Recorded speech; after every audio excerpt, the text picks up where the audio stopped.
So starting off with some pause squats at 155 kilo and then dropped it down to 140 kilo.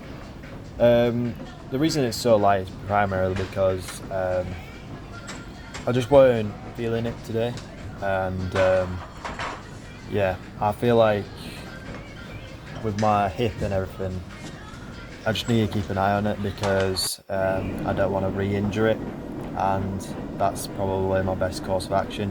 And as you can see with my first set, I didn't even use my knee sleeves, which I was a bit of a bell end for doing, but proceeded to use them for the next two sets, and yeah, um, nothing much to really talk about other than depth is looking pretty good, you know, and it's almost like trying to relax into the squat instead of like, force my way down, because I think that's what activates the, issue with my hip and everything. So just like trying to avoid that, first instance of what may injure my, hip, and currently it's looking okay. Like every now and again it does flare up, but it's all about avoiding it at the end of the day. And unfortunately, with the doctor, he didn't really give me much clarification on how to avoid it, but that's the UK health system. But anyway, we're on to some RDLs here. Just a couple heavy sets of like 5 reps, and yeah, pretty solid lift, but felt pretty easy. Just didn't really have the energy and everything to really like go for like, let's say 170 or 180. So I decided, screw it, I'm gonna make 160 move as fast as possible, which basically did anyway. So, and I got a really good stretch on my hamstring as well, and yeah, hopefully this builds a bit more strength when it comes to deadlift, and hopefully by the end of the 4 weeks or whatever, I'll have 234 in the books. So that's the hope, But anyway, on some very, very very hard Bulgarian split squats, and yeah, they're not easy to mentally get through, but I do them for not only like more of a physio reason, because they like mention Bulgarian split squats for stretching out the hip flexor and everything, but also to gain strength in like the tendons around the hip flexor and everything. So I just see it as more of that kind of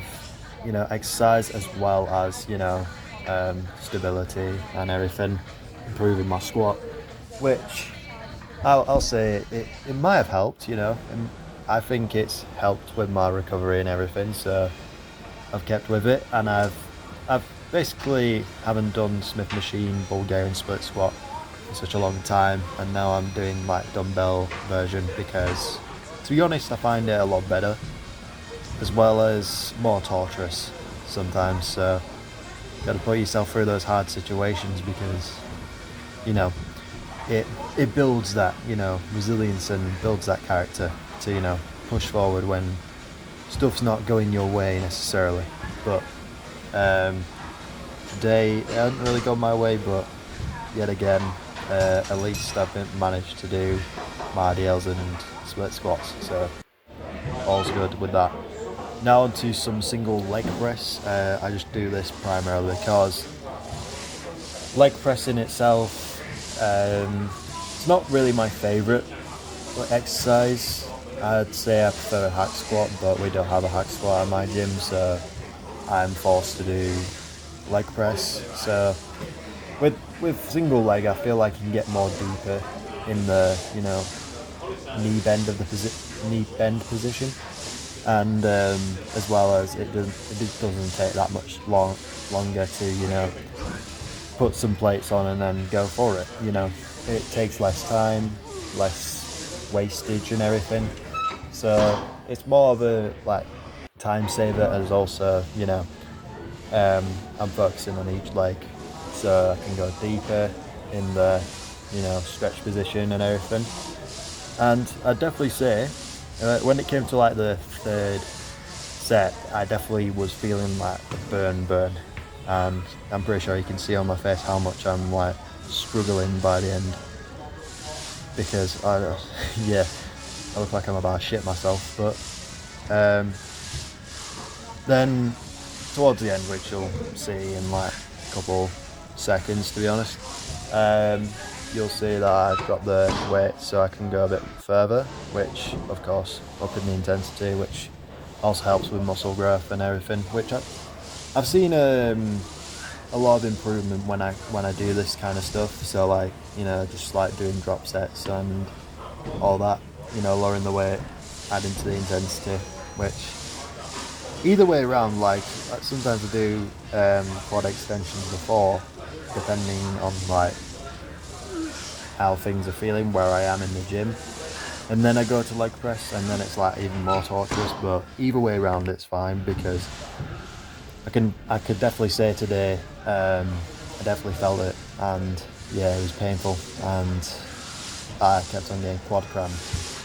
So I definitely say mission was complete there, and yeah, certainly wasn't easy. So it's all part of leg day, and if you don't do leg day, you're a bitch. Because why are you not doing leg day? Oh, because it hurts. Like Jack's Fitness said, Why should I train something if I cannot see it? well, you can fucking see in the mirror when a girl pulls your pants down. There's your legs. You can't look like a fucking chicken, can you? So train your goddamn legs, as well as doing hard ass sets like this. You know, single leg quad extensions. These allow you to focus on the, you know, what is it, the one bit of the quad. I can't remember the name, but primarily that one bit of the quad, latissimus femoris or something. You know, whatever the Latin name they give it, just to make everyone who has dyslexia have a panic attack. Basically, just up the intensity and, you know, try different things. I find this works for me, and yeah, stop being a pussy when it comes to legs. Like, so many people take so long between sets. I'm like, bro, yes, you may grow still, but you need to up the intensity and, you know, up the sets, because otherwise you're just going to stay the same. Because the thing, if it doesn't feel hard, then it's not fucking hard. Like, every set with most of these, I'm going till failure, other than my strength sets, which has helped me build my muscle and everything. So I think I'm pretty much winning in this division. So yeah, I hate the argument that people sometimes say, oh, well, I don't need to train legs, I need to train my upper body because no one sees my legs. What if you're wearing shorts? But I'll wear trousers all the time. You're gonna wear trousers in the fucking ocean? No. You're going to wear shorts. So train your goddamn legs. And also, it looks weird when someone literally has zero legs. Have you seen men's physique? I will dunk on men's physique any day, because they have the biggest upper body to lower body ratio I've ever seen in a human. Like, they look like they're just look like geodudes if they put like twigs up their ass, you know. That's all they look like. Do you really want to look like a geodude? Didn't think so. But anyway, less of my ranting. We're on hamstring curls. You know, for no girls, because I rival every woman ever to exist. My absolute booty is massive. My dump truck rivals anybody in this world. And my hamstrings, they're doing pretty good. So, doing this till failure, just getting the, you know, rest of the hamstring activated and everything, because RDLs do it in the lengthened position, and curls typically do it in the more shortened position. So do your RDLs and do your hamstrings. I know you can't see them, but let's be honest, do you want skinny legs? Didn't think so. Because whoever doesn't train legs, you can tell. Because they wear the most goofy Gymshark, you know, tight triangle bottoms or whatever. You know, the type of stuff that if you honestly have at least a pair of calves or legs, you ain't fitting in those. But some people are just weird and they don't train legs. So, but anyway, leg day was pretty successful, other than squats, but hey ho, gotta love it, and enjoy the rest of the video. So, fairly okay, well, I'd definitely say a successful leg day. Currently gonna be cooking some BTEC bolognese, as in it's not like full star Italian shit, it's just like, you know, mince with multiple herbs and that, mixed in with tomato sauce and tomatoes, and yeah, pretty much. I know all the Italians, that probably like one, they'll probably watch this and be like, oh, I don't know any Italian words, because who wants to know Italian words? Not me, because I have more things on my mind than just speaking Italian. I have protein goals to hit, and this will put me very much near what I'm trying to aim for, because currently I'm around like 205 pounds, so that's 93 kilos for all my people that actually use common sense and use kilograms, you know, instead of like pounds and stone, because who the fuck weighs in stone? We're not Neanderthals, we don't weigh in stone. 12 pounds is a stone, I don't care. Like, just do some kilograms. It's way easier. But anyway, less of my rant about metric systems. We'll be cooking some BTEC, you know, bolognese, and the whole thing I want to speak about here is like the reason why people, you know, fail their diets and everything. Because I saw it on this video my mum sent me, and it's quite important. Like, if someone is unwilling to, you know, go on a specific diet, like try and cut down or try and gain weight, there's got to be like a bit of a reason, right? And you tend to find that a lot of people who don't want to lose weight have food cravings, right? Food or alcohol cravings, you know, all that. And I can fully understand why, because currently in my state I don't really have much to look forward to, because I don't really have much in my life going on at all now. And I do get food cravings. Like, before the gym, I literally had a bit of chocolate, but that was only because I saw it as, you know, at least beneficial in giving me a bit of energy, because I was fairly hungry before going to the gym, and I was like, I need a bit of sugar, so I just got some like cheap chocolate from Asda and just like ate that on my way, and I definitely say it definitely helped, and yeah, it helped me get through all that. So I use that as beneficial, you know. But I can see why people don't, like, you know, do the sort of shit I do, like cut down and bulk up and all that, because that's their comfort. I mean, think about it. Some people are in a job they fucking hate. Some people are in a relationship they fucking hate.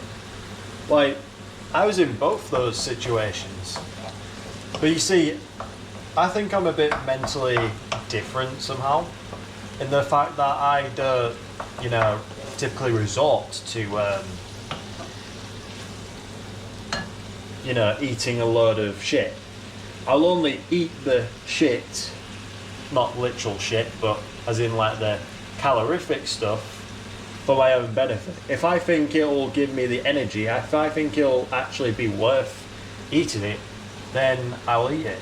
That's the whole thing now with me, because I've been doing this for like so long that I just think, is there any benefit of me eating this?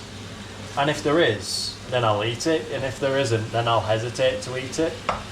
And only if I have no option, I'll have something that's, you know, like 300 grams of carbs, because I usually try and like track my protein as much as I can and make sure I get enough, because in that way I'm able to, you know, think, oh yeah, I can, you know. But with this, actually, what I might do, because this is 400 grams of lean mint, so I'll get back to the topic in a minute. It's put in protein wraps mainly. So this is 400 grams, so that equates to 80 grams of protein in this one bit here. And could do, because I didn't have much. So like, I have these protein tortillas, which I'll put that back on, because I need to put stuff in it. Gas. Back to my ancestry, that one. But yeah, I'll do some mince wraps, seeing as it's a lot quicker and I'm hungry, and yeah, there's not much like mince in this compared to most of my ones where it's like 500 grams of mince, which I would say I do spag bol because I'd be overdoing my protein, and I don't want to waste protein, you know. But anyway, back to what I was saying about certain people's eating. Like, that's their comfort, and I get it. Because I used to be in those situations. I used to be in a relationship I didn't like. I used to be in a job that I didn't like. And I get it. Sometimes you have that, you know, craving. You just feel like, I need that. And yeah, sometimes it's like very hard to, you know, think with, you know, more logic, shall we say. Because your emotions are saying, I need comfort, I shall eat like shit. Which, it's fully understandable, but sometimes you gotta like put the fork down and go, this is what's happening in my life. And, you know, gotta deal with it, because I suppose I have like a very different mindset to a lot of people. Like I don't really care that much about stuff, because I know I'm mostly going to be okay. I just have my odd moments of, you know, feeling upset, which most people do.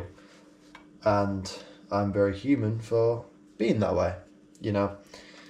But when it comes to diets, you got to be in a situation where it's like, you want it bad enough, or everything's really going okay for you. Like, I heard this guy literally saying, being single is probably the best way to get in shape, because you're trying to attract a mate and everything. And once you go into a relationship, you kind of decrease, you know. You kind of don't, it's like the meme of when a guy gets a girl, he doesn't train anymore. Which, if you're one of them people, honestly, fuck you, because can't be doing that. You know, honestly. Even when I was in a relationship, like I was in a relationship twice while I was at going to the gym, I still trained. Like, I still trained as hard as I can, and I just like kept it up, because I knew if I let down, you know, I'm not much of a man in my eyes. Which is the whole good thing about being a guy, really, because you do have that pressure. And I do like that pressure sometimes to, you know, be a man, so to speak. But also, sometimes it does get skewed into being like screwing off your emotions and everything, which isn't healthy, regardless of what the, you know, manosphere people like to say. Saying, an emotional man is this and that. Well, you're not technically, everyone's emotional. Like, you have emotions all the time. You can't be like a fully closed off box. It's generally physically impossible unless you have like a mental condition. So, I tend to like, not embrace my emotions, but like try and understand them. And, you know, that's what's helped me, you know, overcome a lot of things. Like in one of my reels, I said I've been suicidal since I was 10, which is true. And it's kind of sad, you know. But yet again, that's helped me because it takes maturity to help yourself and, you know, develop into the person you are today. Which I couldn't do that, you know, straight away. It's taken me 9 years to, you know, be somewhat okay, even when stuff is shit. Like 9 years. So I was 10, 9 years, I'm 19. I'm going on to being 20, so probably 10 years. So that's just life, innit? Because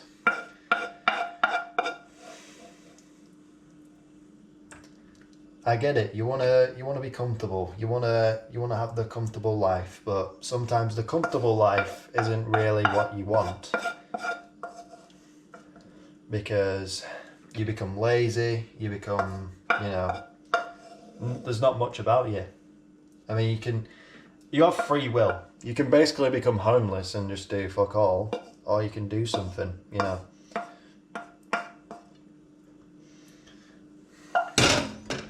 But yeah, again, it's what you think of life, and you know, if you wanna binge, at least do some fucking exercise. You know, it's only for like the hardcore stuff you really need to, you know, dial it in. But if you want results fast, you need to dial it in too. Like, there can't be any like cheat days, really, because cheat days are just like saying to yourself, oh, I can have this because I did this amount of work. So what if you did so much amount of work? You still need to lose the fat. You still need to, you know, gain the muscle. But yet again, only my view, not yours. So take what I say and with a pinch of salt almost. So yeah, I have finished my minced wraps, 100 grams of protein in this, voila. And yeah, thanks for watching, I really do appreciate it, and I like the support and everything because I've gone up in subscribers and everything. But anyway, thank you for getting this far if you have, and see you in the next one. Goodbye.